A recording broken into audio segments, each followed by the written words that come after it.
जिजाऊचा लेख कसा मातीसाठी लढला, भवानी तलवारीन दुश्मनास नडला,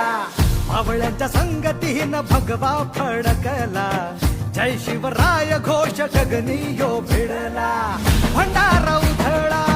गुलाल उधळा, रयतेचा राजा जिंकून आला, वाजवा चौघडा गाव यो सजवा, मुलुक यो भगव्या मंदीन हाला,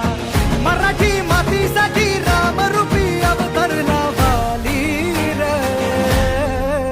माझ्या मनामंदी ध्यान